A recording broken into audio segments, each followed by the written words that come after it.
This is not a true Toyota. Ladies and gentlemen, today we have the 2023 Toyota GR Supra with the 6-speed manual out here on track at Eagles Canyon Raceway here in Texas. And this is in a gorgeous Stratosphere blue.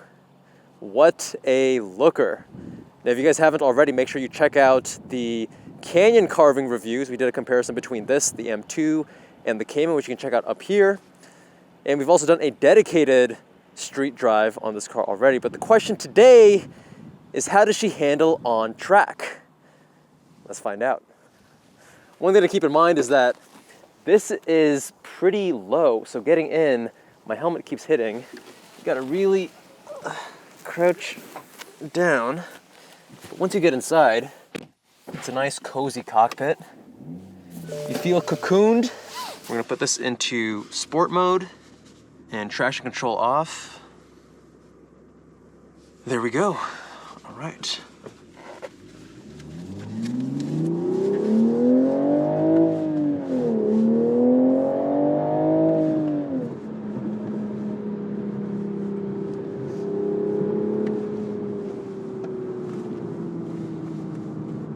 Now, right off the bat, I know the internet is going to be complaining that this is not a true Toyota built in collaboration with BMW.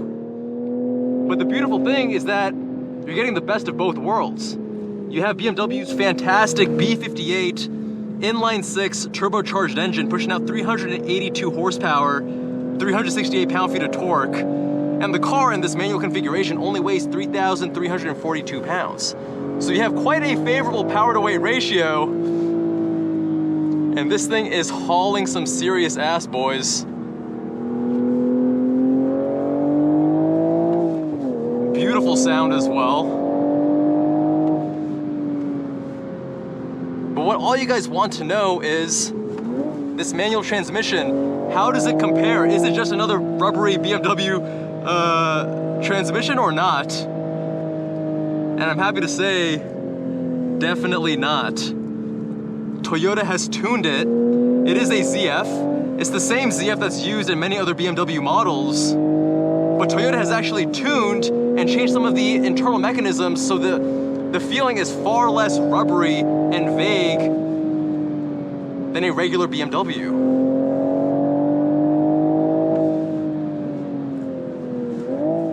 Very easy to heel toe.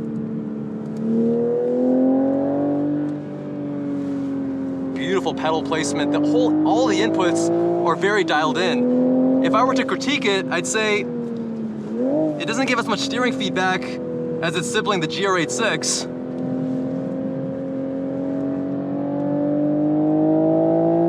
So it's not quite that easy to understand what the front wheels are doing as I'm loading it up, pushing on these corners. It's not transmitting that much data. But a very fast steering ratio makes for immediate turn-in.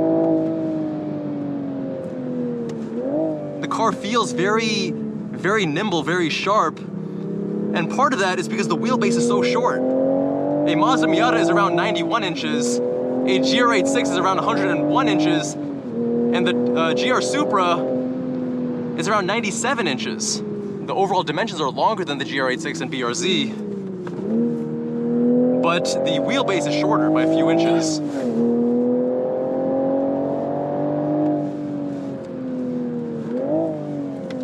Very nice, easy to modulate brakes. Nothing's too grabby. Everything is just so well dialed in.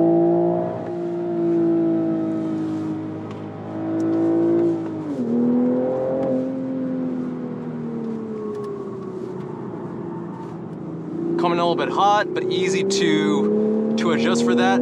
The GR Supra is not quite as approachable as the GR86, but it's also not a car that's gonna bite too hard unless you're really being kind of silly.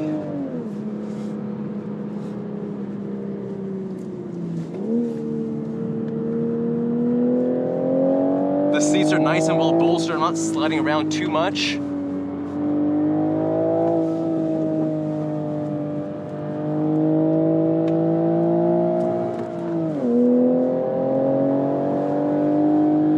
I love this engine. It feels almost naturally aspirated. You have minimal lag, and the power just builds with the RPMs.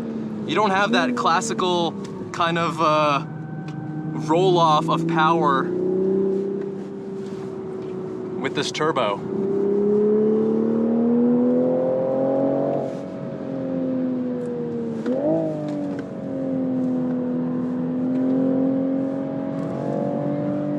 Very neutral car. I have been able to elicit some understeer, not so much oversteer actually. This thing has grip for days.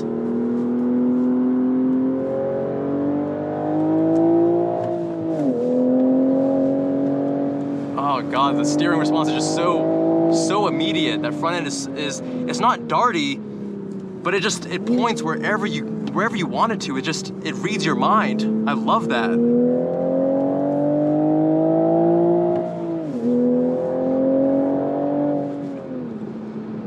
Perhaps the biggest draw of this car is how much car you get for the money. This model has an MSRP right under 56K, and it's rated, I mean, 382 horsepower, 368 pound-feet of torque. We know that they're sandbagging those numbers. The car makes more power than that. This car is making 400 plus at least. And the amount of performance you get at this price point, it's hard to beat, guys. It's really hard to beat.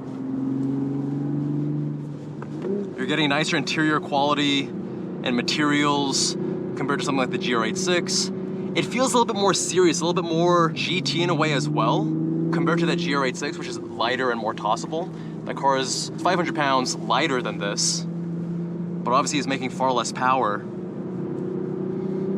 But Toyota lately has just been killing it.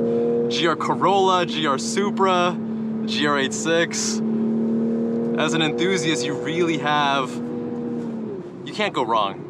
The optionality is really second to none.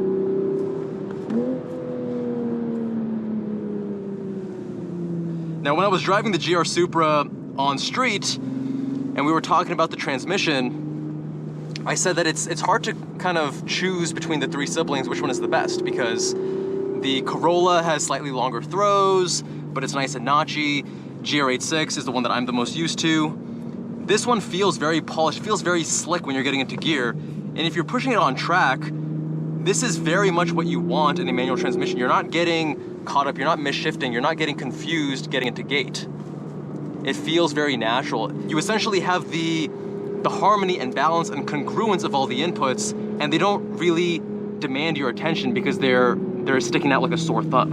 And that's really what you want in a focused sports car. So you can focus on driving the car hard, getting to the limit, and enjoying it. The GR Supra is the most capable out of the three GR siblings on track. It is the most powerful, it has the shortest wheelbase, and part of that also makes it the least beginner friendly. Not to say that this car is not beginner friendly.